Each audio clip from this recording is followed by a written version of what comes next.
Bon, nous arrivons maintenant au calcul du temps sidéral de naissance. L'heure locale va nous aider à trouver ce temps sidéral de naissance afin de placer les maisons, les secteurs de la vie. Regardons dans la partie éphéméride. Voici un extrait de juillet 1966 qui concerne le natif. Regardons à l'intersection de la colonne ST, temps sidéral pour, n'oublions pas, 0h00, et le 24 juillet. Donc, nous trouvons à l'intersection 20h05. Mais pour obtenir le temps sidéral de naissance, le natif est né à 20h10, après minuit. Il n'est pas né à 0h00. Il faut donc ajouter 20h05 à 20h19. Donc, 20h05 plus 20h19 est égal à 40h24. Évidemment, on ne va pas laisser à 40h24. L'heure trouvée dépasse 24 heures. Donc, soustraire 40h24 moins 24 est égal à 16h24. La dernière opération consiste à ajouter 10 secondes par heure de différence entre le temps sidéral et l'heure locale.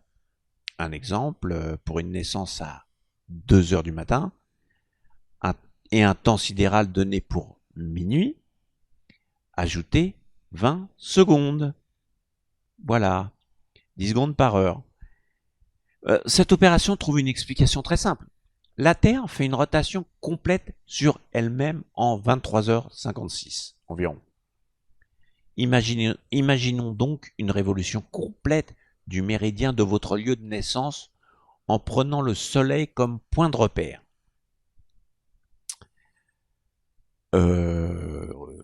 C'est indiqué sur la figure.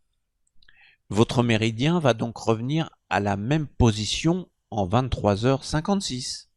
C'est ce qu'on appelle le temps sidéral. Mais entre-temps, le Soleil, lui, dans sa course, aura avancé d'1 degré en plus. Donc, pour que le méridien rattrape le Soleil, il lui faut parcourir 1 degré de plus, soit 4 minutes. Le temps sidéral sera donc en retard de 4 minutes sur le temps moyen. C'est pour cette raison que l'on ajoute 10 secondes par heure.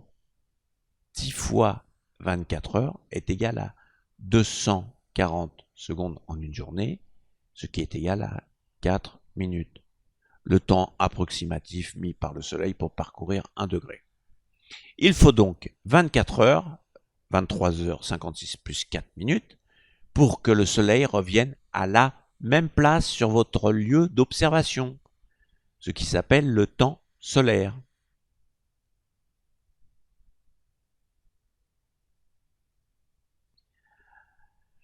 Donc, maintenant, nous allons placer les maisons. Alors, il vous faut la latitude pour le natif né à Paris, dans notre exemple. Vous pouvez l'obtenir avec tous les renseignements fournis dans cette vidéo. Alors, Paris la latitude est de 48 degrés 54 minutes. Avec votre table des maisons, qui est, alors la meilleure est les éditions Saint-Michel. Donc, nous allons prendre la latitude la plus proche, qui est de 49 degrés dans notre exemple. Nous tournons les pages jusqu'à tomber sur un temps sidéral de 16h27, le temps sidéral natal de notre natif que nous avons calculé. Mais comme les temps sidéraux sont donnés toutes les 4 ou 5 minutes, en l'occurrence pour notre cas 16h24 et 16h29, nous prendrons donc cette dernière qui est la plus proche de notre heure, donc 16h29. Et à l'intersection de 16h29 et de la colonne 49 degrés, nous notons la position des 6 maisons indiquées. L'ascendant ASC est à 15 degrés 13 minutes. Et le symbole un peu plus haut de cette même colonne avec deux vagues indique le signe qui est ici le Verseau. L'ascendant est donc à 15 degrés Verseau. Voilà, c'est assez simple. Vous procédez de la même façon avec la maison 2 qui est ici à 12 degrés Poisson, etc., etc. Et ici, vous avez les symboles de tous les signes. Il existe 12 maisons, mais comme vous le voyez, seulement 6 sont indiquées, car les autres sont simplement les opposés. La 2 est l'opposé de la maison 8, la 3 est l'opposé de la maison 9, la 4 opposé de la 10, la 11 de la 5 et la 12 opposé de la 6. Voilà. Elles sont donc dans le signe qui leur fait face. Prenez une règle et tracez vos maisons sur le zodiaque. Voici ce que vous devez trouver dans cette figure. Voilà, là, vous avez toutes les maisons tracées.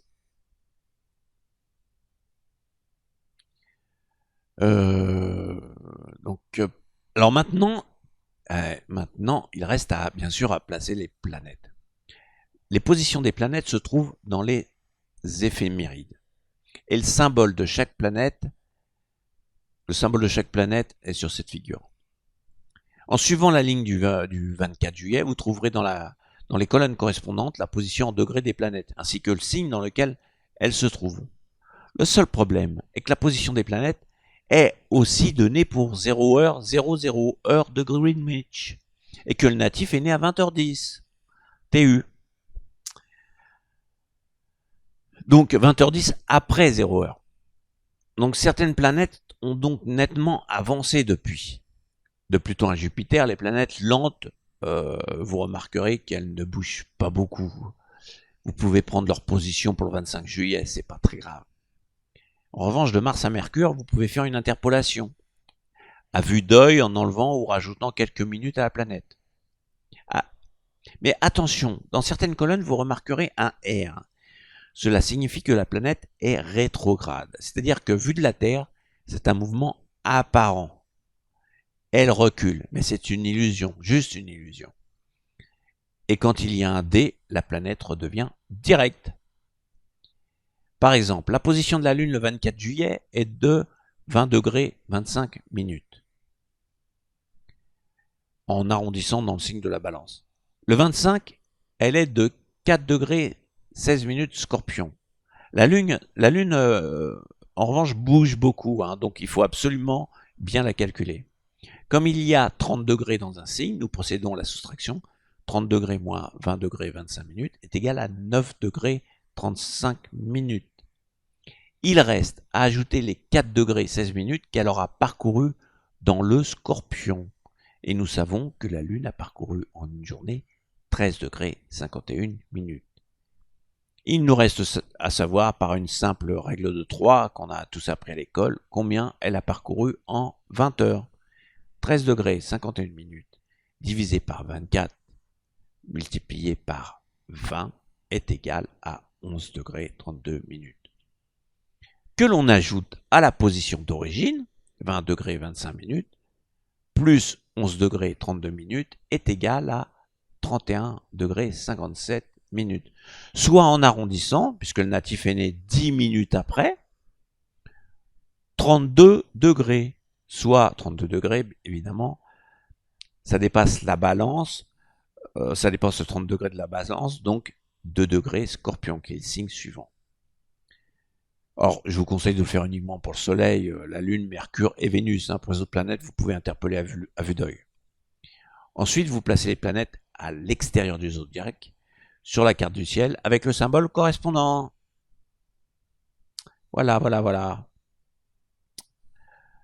Donc, alors après, donc les maisons sont placées, les planètes sont placées.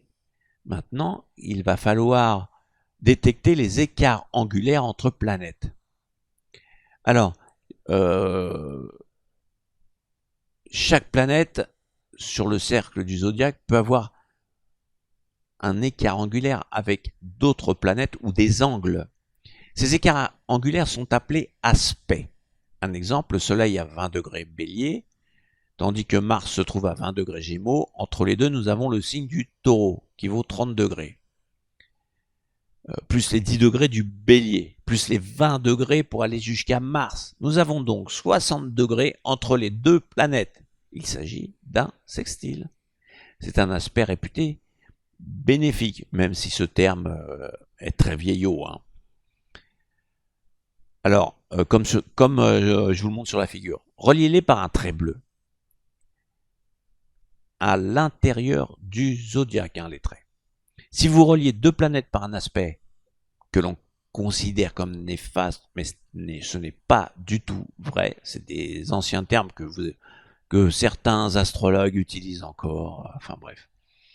Alors, 90 degrés par exemple, reliez-les par un trait pointillé rouge, faites de même avec toutes les planètes en tenant compte des orbes. Voilà. Voilà, voilà. Alors les orbes, alors qu'est-ce que les orbes? Les orbes, ça va être compliqué de trouver deux planètes avec un écart zodiacal exact, comme le sextile Mars-Soleil, hein, c'est très rare. Les anciens astrologues ont remarqué qu'il y avait quand même une influence, même s'il existait une marge de part et d'autre des planètes. Pour l'exemple cité Mars-Soleil, le Soleil ne se trouve plus à 20 degrés, mais à 23 degrés. L'aspect est toujours valable, puisque pour le sextile, on admet un orbe de 4 degrés. Il aurait été aussi valable si le Soleil s'était trouvé à 22 degrés Bélier et Mars à 26 degrés Gémeaux, puisque nous avons alors un écart angulaire de 64 degrés entre les deux planètes. Voici le tableau des orbes. Alors, chaque astrologue n'utilise pas les mêmes orbes, hein, mais je vous donne les plus classiques. Et alors attention, vous devez aussi tenir compte des aspects entre les planètes et les deux cuspides, les angles des maisons principales qui sont l'ascendant et le milieu du ciel. Donc l'ascendant AS et le milieu du ciel MC. Contentez-vous de trouver et d'indiquer seulement les aspects majeurs. Les aspects mineurs ne changent pas grand-chose à une interprétation. Ça peut au contraire vous compliquer inutilement la tâche. Même des astrologues professionnels ne les utilisent pas, donc je vous les donne quand même à titre indicatif. Les voici. Donc la conjonction. Alors les aspects majeurs, c'est la conjonction qui est neutre, elle dépend de la nature des planètes. Hein.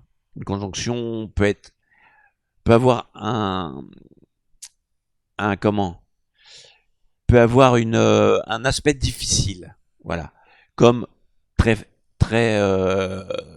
un aspect très harmonieux. Alors, vous avez le sextile 60 degrés, réputé comme bénéfique, un orbe de plus ou moins 4 degrés. La conjonction, j'ai oublié, hein, c'est plus ou moins 10 degrés. L'orbe. Le carré, 90 degrés, qui est plutôt néfaste, avec un orbe de plus ou moins 5 degrés. Le trigone, 120 degrés, très bénéfique, orbe plus ou moins 7 degrés. Et l'opposition, qui est le contraire de la conjonction, très néfaste, orbe plus ou moins 10 degrés. Après, vous avez les aspects mineurs, les orbes adoptés, 1 degré pour tous les aspects. Voilà. Semi-sextile, 30 degrés, peu bénéfique. Semi-carré, 45 degrés, peu néfaste. Sesquicarré, 135 degrés, peu néfaste. Et le quinconce, 150 degrés, peu bénéfique. Voilà. Voilà. Donc maintenant, vous n'avez plus qu'à essayer sur votre thème. Alors, avec l'apport de l'informatique, il est maintenant facile de créer une carte du ciel en une dizaine de secondes. Vous avez un logiciel gratuit pour cela, hein, je vous l'ai déjà indiqué. Mais ne l'utilisez pas tout de suite. Il est préférable de monter votre premier thème à la main. Tous les astrologues vous le diront. La sensation n'est pas la même quand on découvre petit à petit le reflet de son esprit. L'informatique vous servira dans un premier temps à contrôler si vous n'avez pas fait d'erreur dans le montage de votre thème, par exemple. C'est intéressant. Vous n'avez pas besoin de professeur. Et après, essayez de voir ce qui s'est passé si vous ne trouvez pas exactement la même chose. Voilà. Voilà le thème d'exemple de ce cours. Voilà. Maintenant, je vous conseille de faire le vôtre. Voilà, voilà. Alors, l'ascendant, vous voyez l'ascendant est la maison 1, le milieu du ciel MC la maison 10, le fond du ciel FC est la maison 4, le descendant DS est la maison 7. C'est les angles du thème les plus importants. Marquez-les par une flèche comme ce thème. Et les graduations sont par tranche de 5 degrés. Alors, lorsque vous avez tracé votre carte du ciel à la main, l'orientation sera comme cette figure. Il est cependant conseillé d'orienter la carte du ciel de façon que l'ascendant se trouve à gauche, pour visualiser facilement les planètes sous l'horizon. Mais nous y reviendrons. Voilà, à bientôt, au revoir.